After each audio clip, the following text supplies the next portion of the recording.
ஆண்டவருக்குள் பிரியமான சகோதர சகோதரிகளே, அருமையான மாலை பொழுதில் ஆண்டவருடைய பீடத்திற்கு வந்திருக்கிற உங்கள் ஒவ்வொருவரையும் நாங்கள் அன்புடன் வரவேற்கிறோம். ஆண்டவருடைய வார்த்தை நம்மை வழிநடத்தி கொண்டிருக்கிறது. இன்றைக்கும் ஆண்டவருடைய வார்த்தை நம்மை வழிநடத்த போகிறது. இந்த வார்த்தைக்கு ஒரு தடை இருக்கணும். தடை இருக்குமே என்றால் அது என்ன தடையாக இருக்க முடியும் அப்படின்னு பார்த்தீங்கன்னா, அதுதான் நம்ம பாவம்னு சொல்கிறோம். பாவம். இந்த பாவம் இருக்கிற இடத்துல வார்த்தைக்கு மிகப்பெரிய தடை உண்டு. பாவம் இருக்கிற இடத்துல இந்த வார்த்தை போய் சேர முடியாது. அதனால தான் இன்றைக்கி நிறைய நேரம் நம்முடைய வழிபாடுகள் பலருக்கு வெற்று வழிபாடுகளாக போயிடுச்சு. ஆலயத்துக்கு வராங்க. இப்போ நம்ம கத்தோலிக்க சபையை விட்டு வெளியில் வேறு சபைகளுக்கு போகிறவங்க சொல்கிற ஒரு விஷயம் என்ன அப்படின்னா, இந்த பூசையில் ஒன்றுமே இல்லை, எனக்கு ஒன்றுமே கிடைக்கல. பூசையில் ஒன்றுமே கிடைக்கலன்னா அப்போ பூசையில் ஒன்றுமே இல்லை அப்படின்னு அவங்க சொல்கிறாங்க. திருப்பலியில் ஒன்றுமே இல்லை என்று சொல்லுவது மிகப்பெரிய ஒரு அபத்தமான காரியம்.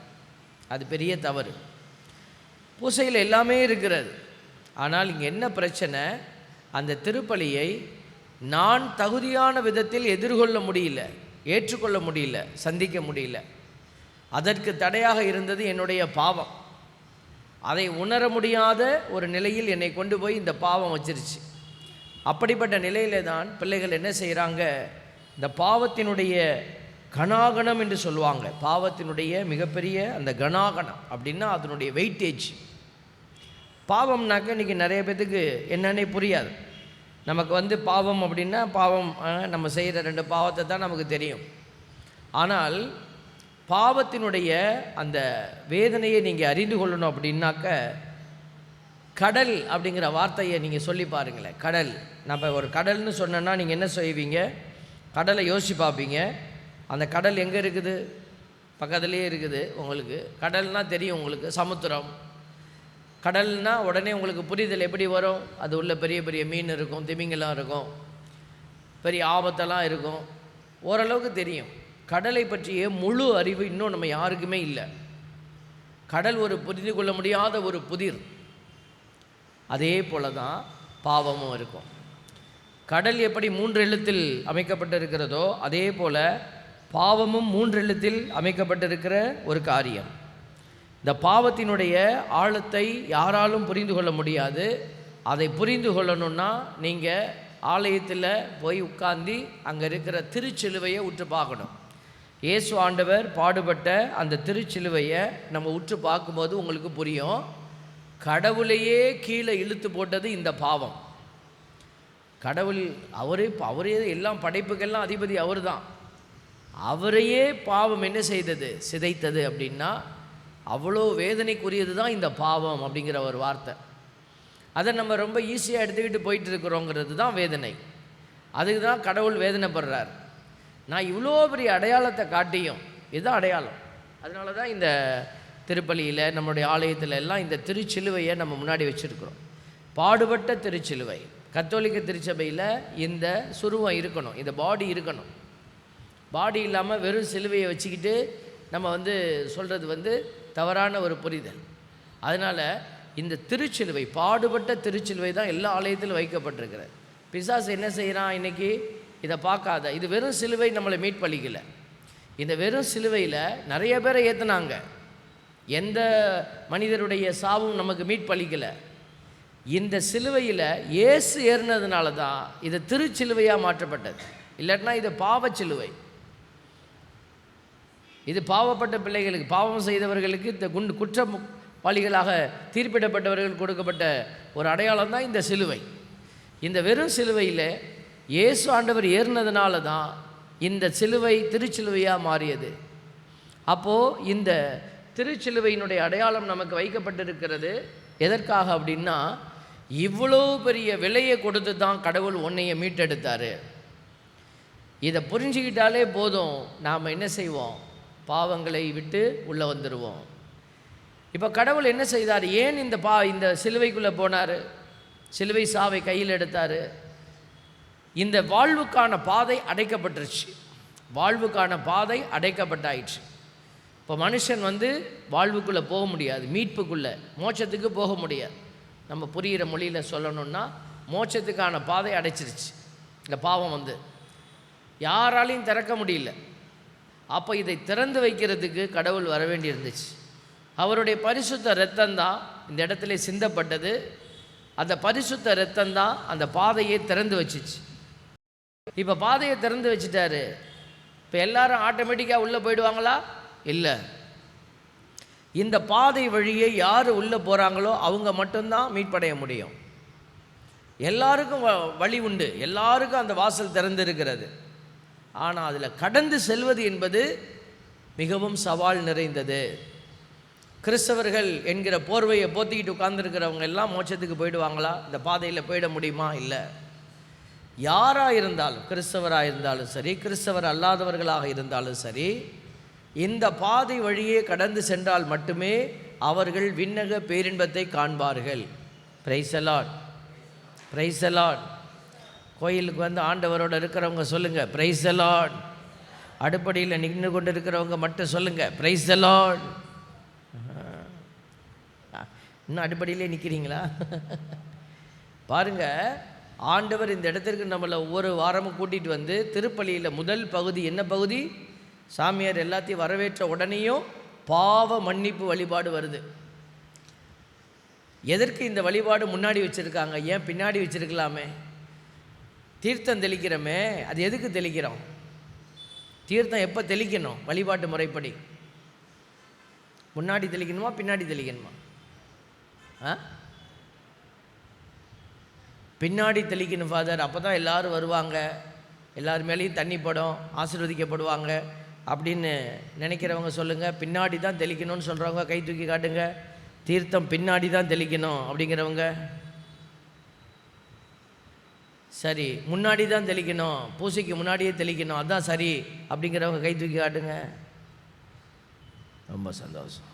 இந்த ரெண்டுக்குமே கை தூக்காதவங்க எதுக்கு உட்காந்துருக்கீங்க? என்னமோ சாமியே, இது எப்போ தெளிக்கணுமோ தெரில. சாமியார் வசதிக்கு ஏற்ப தெளிப்பார். சில நேரம் தூக்கம் வந்துருச்சுன்னா அவர் தெளிச்சிட்டு போவார். பரவாயில்ல, நிறைய பேர் தெரிஞ்சு வச்சுருக்கிறீங்க முன்னாடி தான் தெளிக்கணும்னு. இது என்ன அடையாளம் அப்படின்னா, பாவம் என்ன செய்யுதுன்னா உங்களுடைய பிறப்பு நிலை அபிஷேகம், அதாவது பேப்டிசமல் கிரேஸ்ன்னு சொல்லுவாங்க, திருமுழுக்கினுடைய அடிப்படையான ஆசீர்வாதத்தை அது எடுத்துருது. Praise the Lord. என்னத்தை எடுக்குது?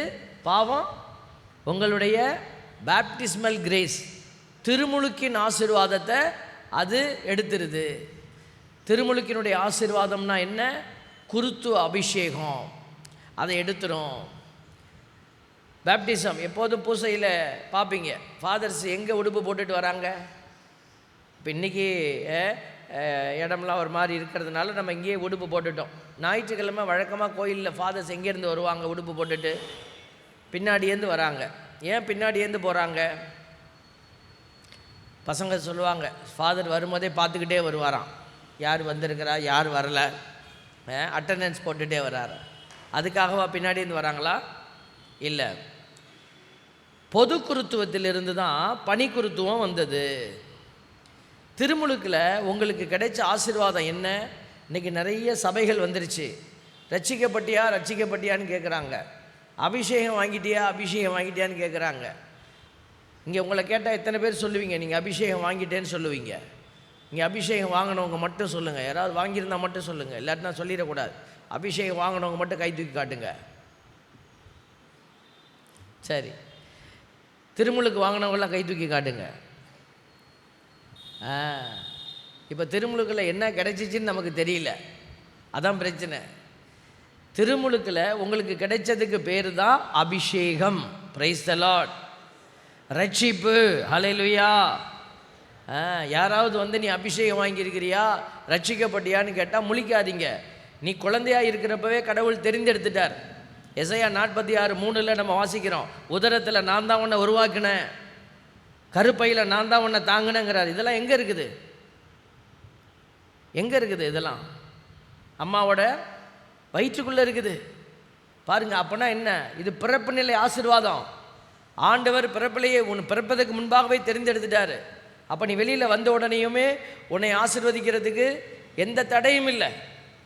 அப்பா அம்மா ஏற்கனவே ஆண்டவரை ஏற்றுக்கொண்ட பிள்ளைகளாக நிற்கிறாங்க, உங்களுடைய ஞான பெற்றோர்கள் நிற்கிறாங்க. அப்போ எல்லோரும் சேர்ந்து வந்தாங்க, அவங்களுடைய நம்பிக்கை அறிக்கையை சொன்னாங்க, குழந்தைக்காக பேசுனாங்க, உங்களுக்காக பேசுனாங்க, நீங்கள் ஆசீர்வதிக்கப்பட்டீங்க. அந்த இடத்துல என்ன நடந்துச்சு? ஒரு குருவானவர் அபிஷேகிக்கப்படுகிற போது அவருடைய கரங்களில் அபிஷேகத்தின் எண்ணெய் ஊற்றப்பட்டு அவருடைய கரங்கள் அபிஷேகிக்கப்படுகிறது. ஆயருடைய தலையில் அதே எண்ணெய், கிறிஸ்மா என்கிற அபிஷேக எண்ணெய் ஊற்றப்பட்டு ஆயர் அபிஷேகிக்கப்படுகிறார். அந்த எண்ணெய் தான் நீங்கள் குழந்தையாக இருந்தபோது உங்கள் தலையில் பூசப்பட்டு நீங்கள் அபிஷேகிக்கப்பட்டீர்கள். நீங்கள் அபிஷேகிக்கப்பட்ட பொழுது என்ன அபிஷேகம் உங்களுக்கு கிடைச்சிச்சு? குருத்துவ அபிஷேகம். நீங்களும் குரு. எதுக்கு திருச்சபை சொல்லி வச்சிருக்குது நீங்கள் ஞாயிற்றுக்கிழமை திருப்பலிக்கு வரணும்னு? இப்போ ஒரு நன்மை கொடுத்துக்கிட்டு இருக்கிறோம். கிறிஸ்தவர் அல்லாதவர் ஒருத்தர் பக்கத்தில் உட்காந்துருக்குறாங்க, அவங்க வாங்கலாமா? அவங்க உங்களோட நல்லா ஜெபிக்கிறாங்க, வாங்கலாமா? ஏன் வாங்கக்கூடாது? அவங்க இந்த குருத்துவ அபிஷேகத்தை பெறலை. திருமுழுக்கிலிருந்து நமக்கு பெற்றுக்கொள்கிற குருத்துவ அபிஷேகம் எல்லாத்துக்கும் ஒன்றா கிடச்சிச்சு. அதிலிருந்து தான் குருத்துவ அபிஷேகத்தை வாங்கினவங்க எல்லாம் அங்கே உட்கார்ந்துருந்தோம். இப்போ இந்த வேலை செய்ய ஆள் கிடைக்கல. இந்த பீடத்தில் வேலை செய்கிறதுக்கு ஆட்கள் வேணும், பணியாளர்கள் வேணும். அதுக்கு தான் கடவுள் எங்கேருந்து ஆள் எடுத்தார்? ரோட்டில் போகிறவங்கள கூப்பிட்டு இந்த வேலையை செய்யணும்னு சொல்லலை, அறிவாளிகளை கூப்பிட்டு சொல்லலை. திருமுழுக்கு பெற்ற ஏற்கனவே குருத்துவ அபிஷேகத்தில் நிறைந்திருக்கிற கூட்டத்திலிருந்து ஆண்டவர் ஒரு சிலரை தெரிந்தெடுத்தார். அதுதான் நாங்கள். பிரைஸ் எல்லாம். இப்போ எது ஃபஸ்ட்டு, எது செகண்டு? அதுவா இதுவா? அப்போது எது ஒழுங்காக இருக்கணும்? எது ஒழுங்காக இருக்கணும்? அந்த சைடு ஒழுங்காக இருக்கணும்ல, இதுவும் ஒழுங்காக இருக்கணும். அப்போ நீங்கள் எல்லாம் சேர்ந்து இங்கிட்டு தான் பார்க்குறீங்களே ஒழிய, அப்போ அங்கிட்டு யார் பார்க்குறது? அப்போ பாருங்கள், முதல்ல புரிஞ்சு கொள்ளணும், நீங்களும் குருவாக இருக்கிறீங்க. இயேசு கிறிஸ்துவினுடைய குருத்துவத்தில் நீங்கள் பங்கெடுக்கிறதுனால தான் கிறிஸ்துவின் திருவுடல் என்ற உடல் உங்களுக்கு வழங்கப்படுகிறது. பழைய ஏற்பாட்டிலேருந்து வரக்கூடிய ஒரு அற்புதமான ஒரு பாரம்பரிய அடையாளம் இது. தாவீது போய் கோயிலில் இருக்கிற அப்பத்தை எடுத்து சாப்பிட்றாரா? அப்போ என்ன சொல்கிறாங்க? குருக்கள் மட்டுமே உண்ணக்கூடிய அப்பத்தை தானும் உண்டு தன்னோடு இருந்த படை வீரர்களுக்கும் கொடுத்தாருன்னு இருக்குதா இல்லையா? அது சரியாக தப்பாங்கிறத விட்டுருங்க. குருக்கள் மட்டுமே உண்ணக்கூடிய அப்பம்னு ஒன்று இருந்திருக்கு. அதனால தான் இன்றைக்கி குருக்கள் மட்டுமே உண்ணக்கூடிய அப்பத்தை உங்களுக்கு கொடுக்குறோம். வேறு ஒரு மதத்தை சார்ந்தவங்க, சபையை சார்ந்தவங்க வந்தால் நம்ம அதை கொடுக்கறது இல்லை, வாங்காதீங்கன்னு சொல்கிறோம். காரணம், அவங்க நம்மளை விட பெரிய பாவிகள் அல்ல, அப்படி அல்ல, அவர்கள் குருத்துவ ஆசீர்வாதத்துக்குள்ளே இல்லை. Praise the Lord, praise the Lord. அப்போ பாருங்கள், இந்த குருத்துவ அபிஷேகத்துக்குள்ளே இருக்கிற நம்மளை தான் பிசாசு என்ன செய்கிறான்? சிதைக்கிறான்.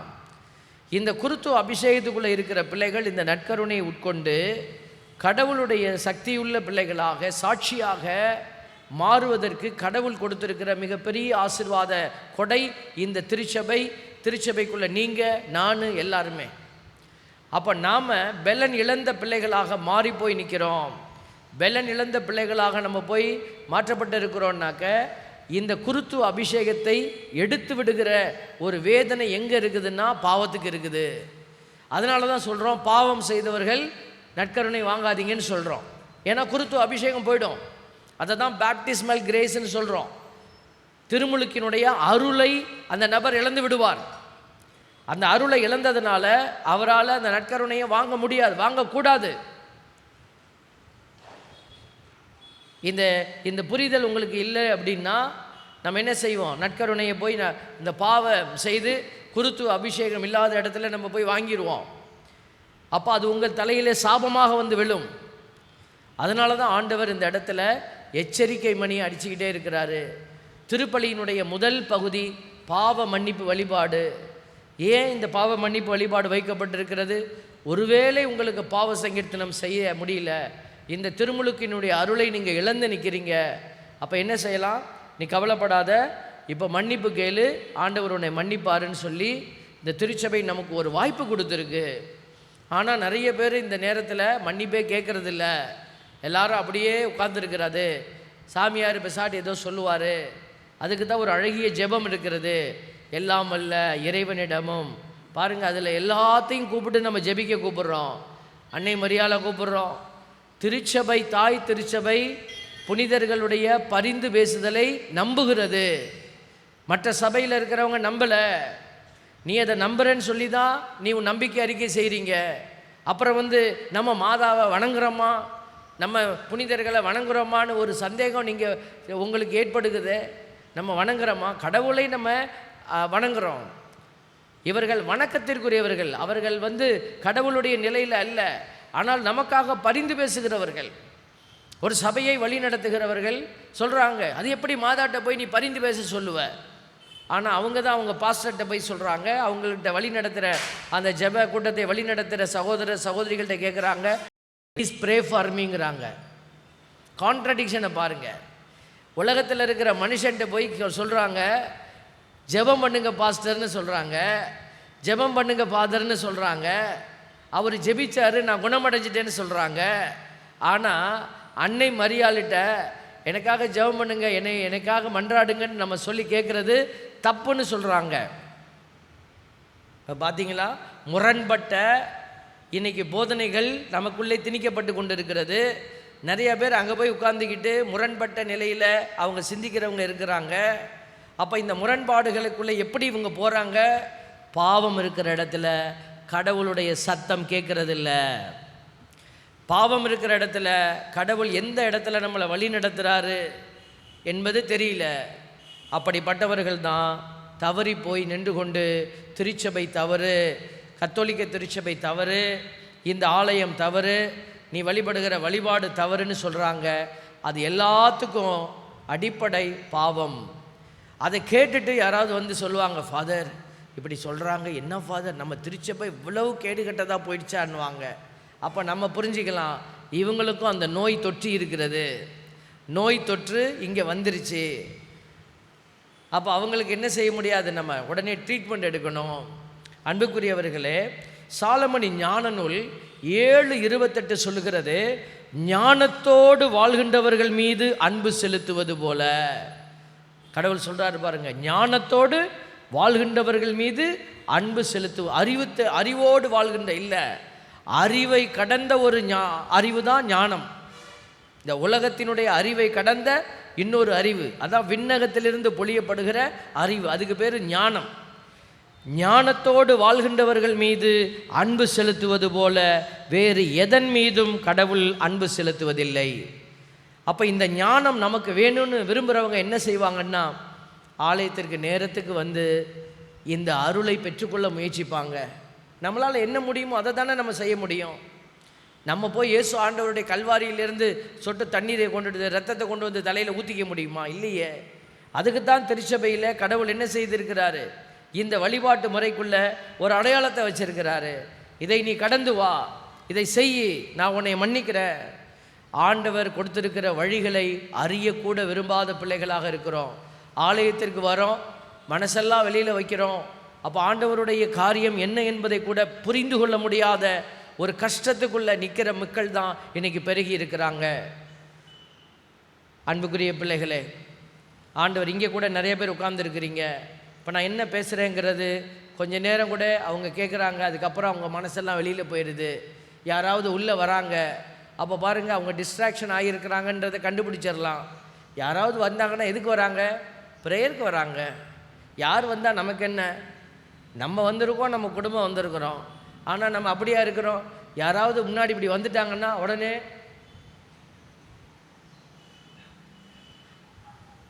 திடீர்னு அவசரம், பூசையில் யாராவது ஒருத்தருக்கு ஒரு ரெஸ்ட் ரூம் பிரச்சனை வந்துடும், ரெஸ்ட் ரூமுக்கு போகிறதுக்கு எந்திரிப்பாங்க. நம்ம உடனே அவன் போய் அங்கே உள்ளே உட்கார்ற வரைக்கும் பார்ப்பான். அப்போ எங்கே பிரச்சனை இருக்குது? போகிறவங்கக்கிட்ட பிரச்சனையா? நம்மக்கிட்ட பிரச்சனை இருக்குது. அப்போ பாருங்கள், இந்த பாவம் செய்த பிள்ளைகள் அந்த இயல்பை இழந்து போகிறாங்க, தன்னை கட்டுப்படுத்துகிற கட்டுப்பாட்டை இழந்து போகிறாங்க. இச்சைகள் இந்த கடத்தருவில் நடந்து பாருங்கள், எல்லாமே ஆசையாக தான் இருக்கும். ரோட்டில் நடந்து பாருங்கள், மனுஷால பார்க்குறப்பெல்லாம் ஒரு ஆண் பெண்ணை பார்க்குற போது, பெண் ஆணை பார்க்குற போது இச்சைக்குரிய உணர்வுகள் வந்துக்கிட்டே தான் இருக்கும் எல்லாருக்கும். ஒரு வீட்டை இப்படி போகிறீங்க, ஒரு வீட்டில் நல்ல கறி குழம்பு வைக்கிறாங்க, மீன் குழம்பு, வாசம் வர மூக்குக்கு வரதான் செய்யும். அதான் இச்சை.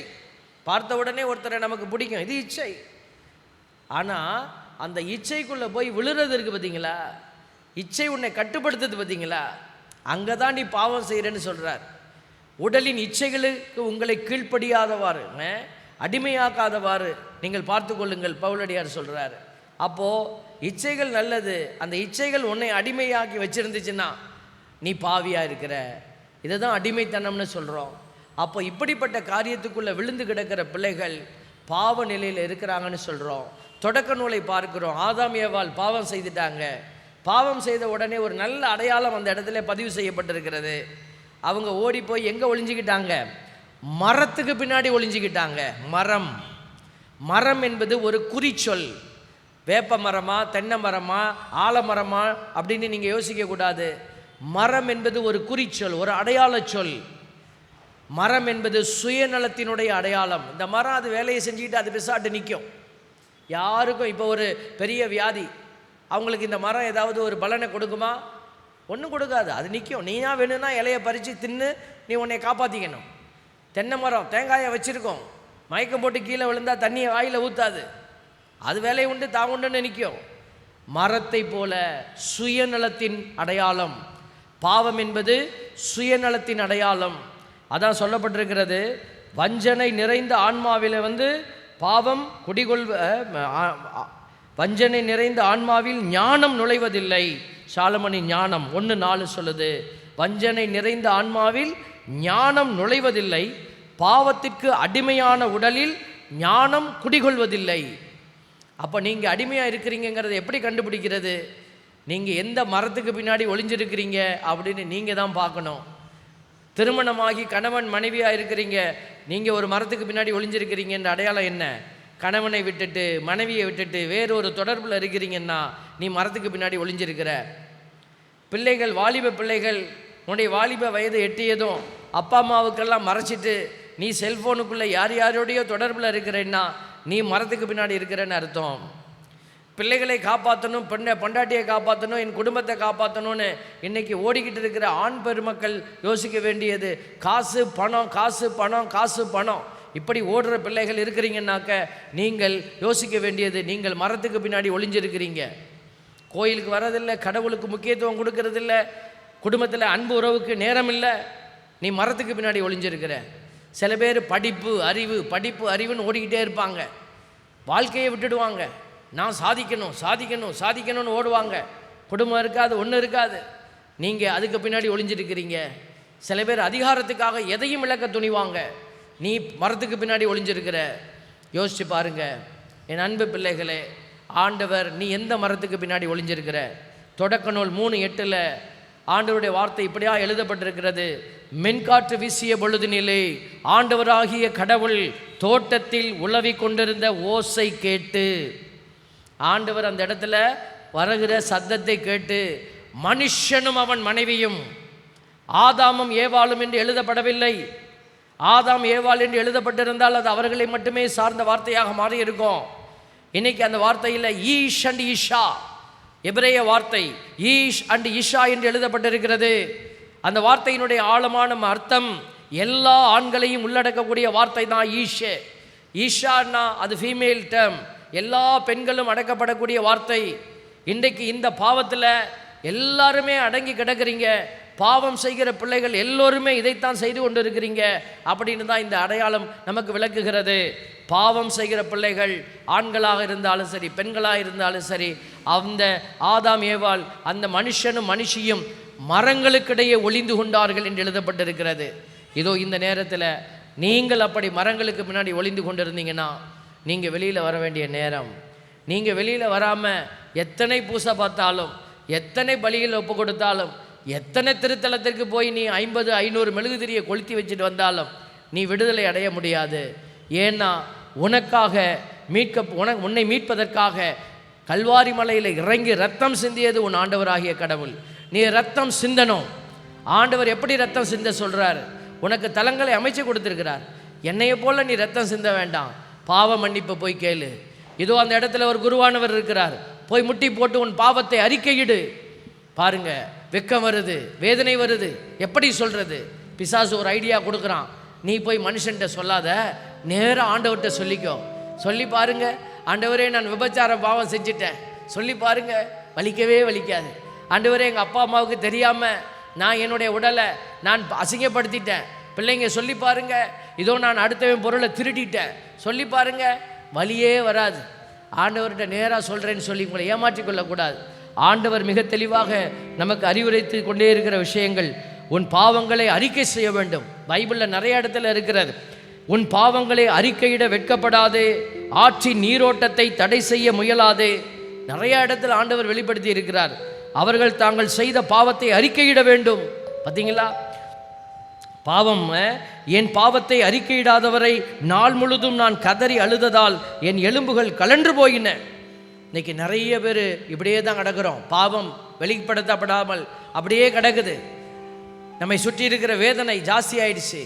ஆண்டவர் சொல்கிறார், சில பேர் நினைக்கிறாங்க, நான் நேராக ஆண்டவர்கிட்ட சொல்லிடுவேன் ஃபாதர், நான் ஆண்டவர்கிட்ட நான் சொல்லி நான் என்னை காப்பாற்றிக்கிறேன் அப்படின்னு சொல்லுவாங்க. தயவு செய்து நீங்கள் புரிந்து கொள்ள வேண்டும். 2 கொரிந்தியர் 7:10 சொல்லுது. நல்லா எல்லாமே பைபிளில் எழுதி வச்சிருக்காரு ஆண்டவர்.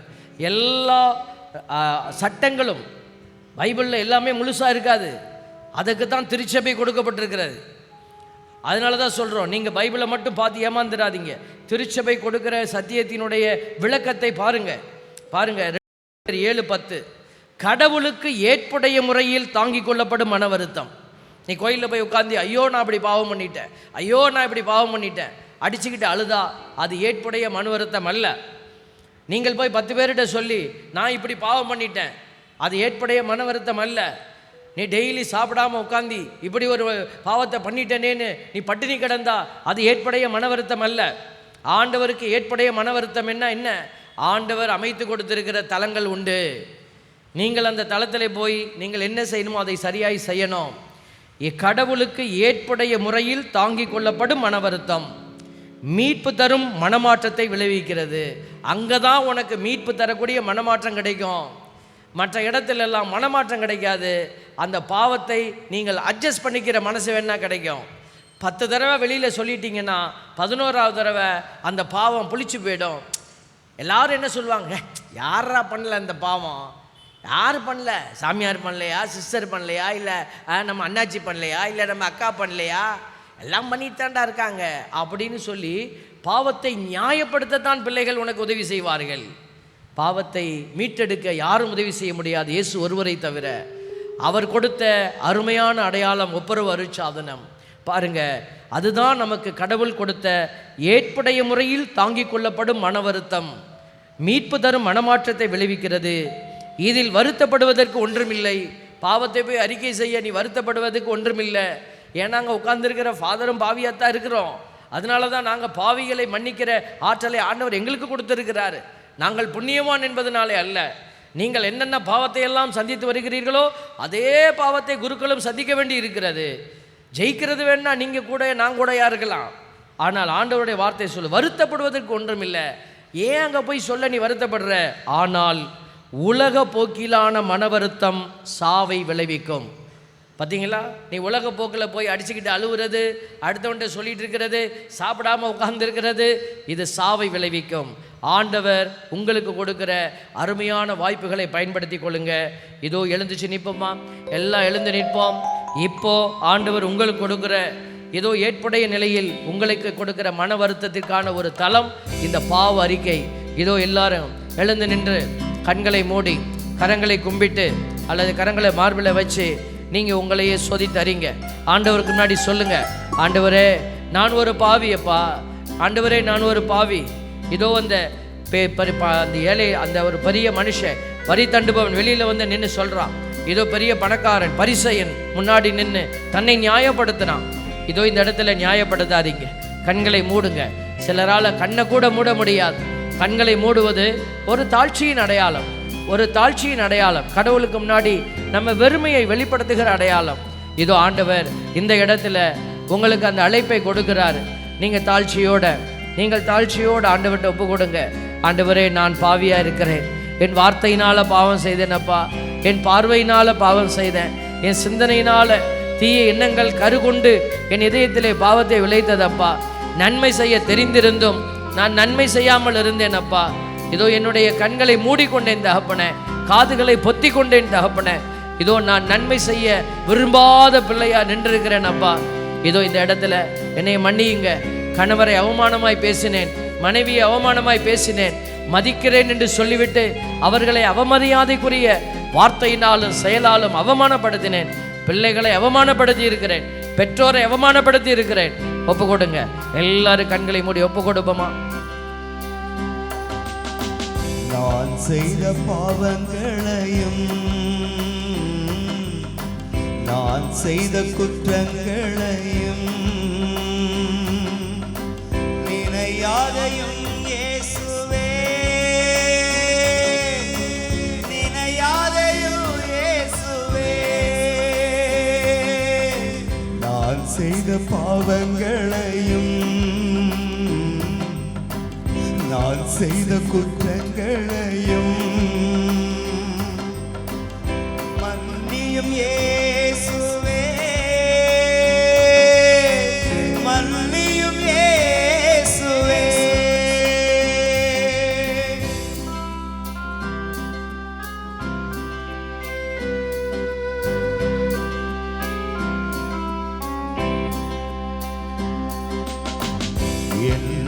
குற்றங்களை ஒப்புக்கொள்கின்றேன், நான் செய்த பாவத்தினால் மனம் சோர்ந்து போனே. என் குற்றங்களை ஒப்புக்கொள்கின்றேன், நான் செய்த பாவத்தினால் மனம் சோர்ந்து போனே.